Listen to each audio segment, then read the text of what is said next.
Hey guys, welcome back to the channel. Today I'm going to be installing the weight jacks in the rear of the Camaro. Before I do that, I've been getting a lot of requests on some driving clips of the car.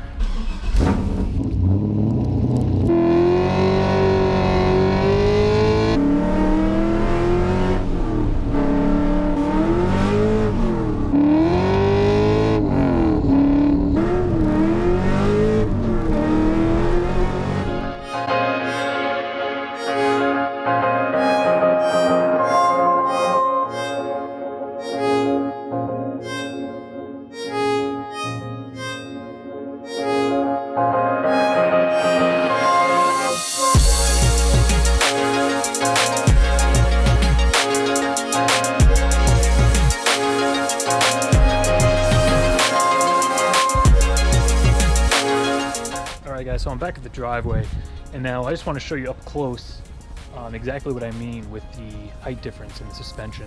So you can see here, the front sits pretty low. You know, you could just fit your fingers in there. And I like the way that sits. It's not too low, it's not too high. There's really no rubbing with the way it is now. But when you come to the back, you can see there is a much bigger gap. And I do have a 35 tire in the front, I have a 40 in the back. And all the rims are the same size, but you can see I could pretty much get my whole fist in there. So there is a pretty substantial difference in the ride height. So let's get this thing in the air and pull the old springs out.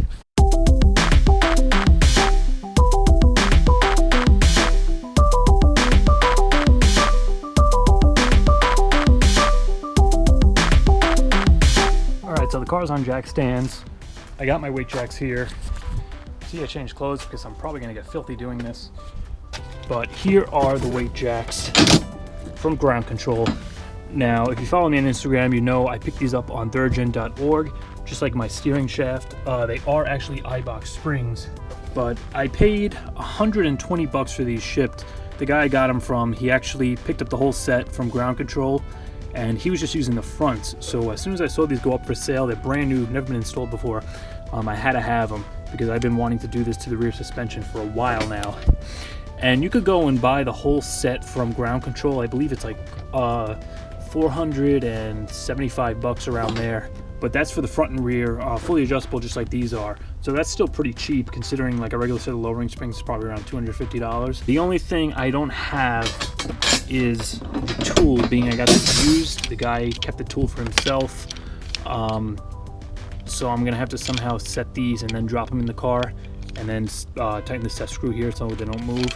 But my plan really is I'm gonna remove the Pro Springs right now from the back, lay them down next to these, see the difference in height, and just try to adjust them, and maybe use a tape measure and get them to maybe a little bit shorter than the springs that are in the car now. The other thing is I don't have the isolators anymore. I did the heater hose mod, which you'll see also in a second once I get those springs out. So I'm gonna have to put some heater hose on the top of these. But yeah, let's go get those springs out. All right guys, so I'm under the car now. And really the only thing you gotta do to remove these springs, I have the jack under here, the car's on jack stands, is just to disconnect the bottom shock here. You can unbolt it from here, and then just slide it out and then lower the jack, and that'll bring the rear end down enough where you can just pull the spring out. And everything's still in place, you know, the panhard bar and the lower control arms.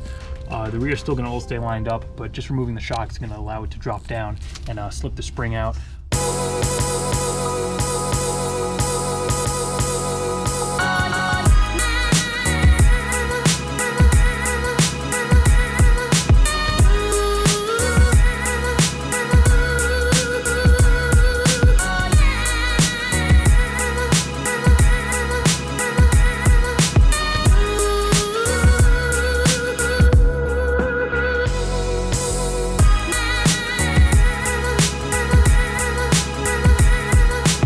There we are, the springs are out.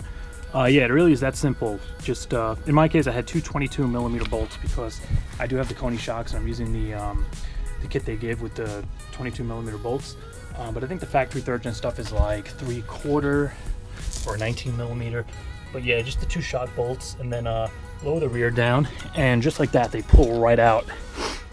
And right away you can see how much shorter the ground control springs actually are.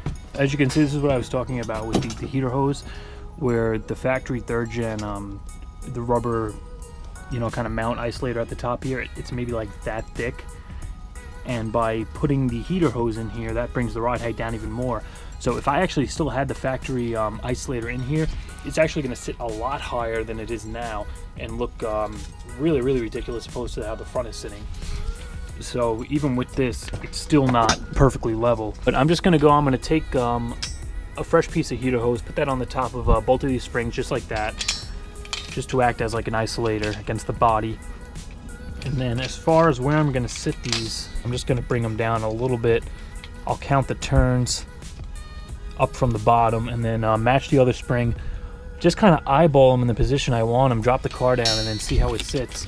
Like I said earlier, I'm going to have to drive this thing around and at least for like a week or two, let them settle and then see where how bad the rake is opposed to the front, if it's actually sitting level or if it's still a little bit raked.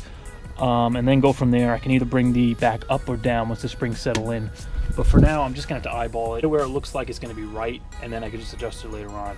So I'm going to go get some heater hose, get these springs ready, and we'll put them in the car. All right, so I found some 3/4 inch heater hose. I'm just going to go slip this on, then cut it to length, and do the same thing with the other spring. Now I'm just going to go cut this to length. I got some old ass penetrating oil here. I'm just going to spray that on and slip it around the top coil here.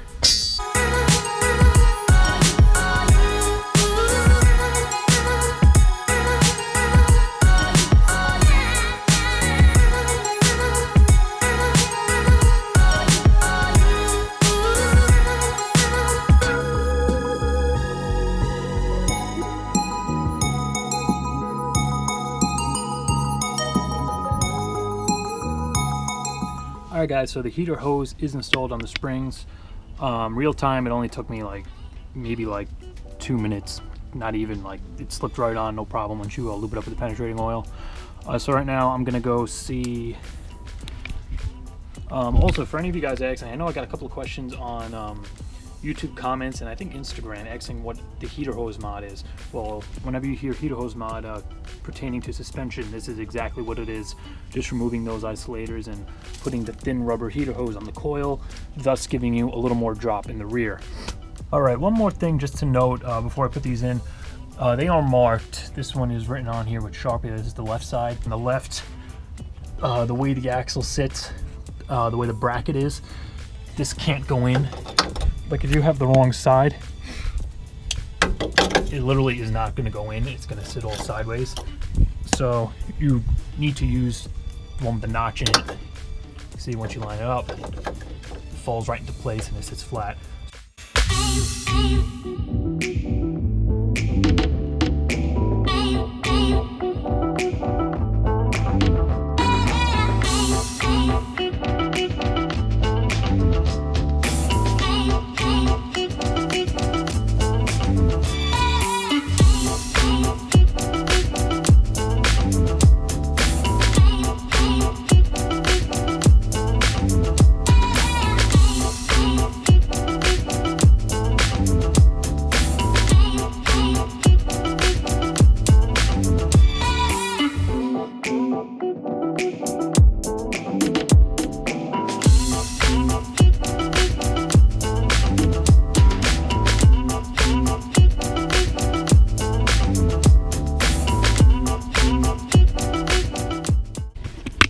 Alright, so I dropped it down and you can see there is a huge amount of space.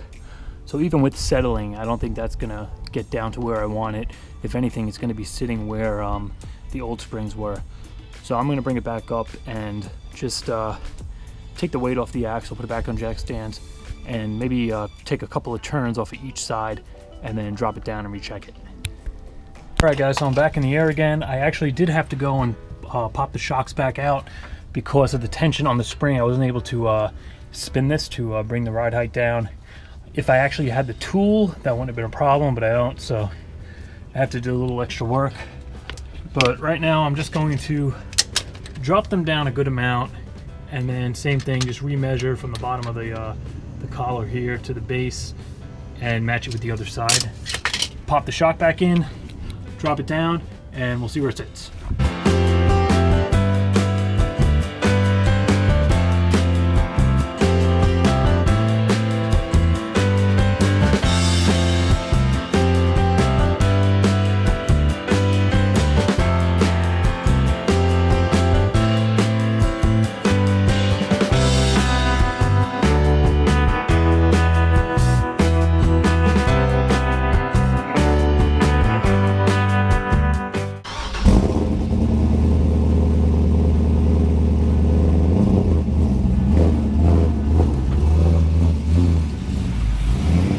So the weight jacks are installed. I'm just driving around now to let the rear kind of settle a little bit. So far everything feels all right. I mean, there's no noise, there's no clunking, nothing weird like that. After I finished filming the installation, I actually, when I said I was going to lower them a little more, I actually lowered them by 4 turns, just because I did 2 and it still didn't look like it did anything after I had the jack under it. So I lowered it down to 4. It looks like before settling, it's like sitting pretty much where the old springs were.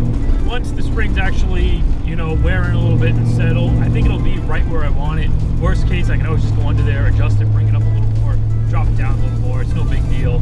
But for now, I'm just going to drive around a little bit and then get out of the car, and we'll do a walk around and see if there's any noticeable difference from the footage I took earlier. Hey guys, so here we are. Weight jacks are installed.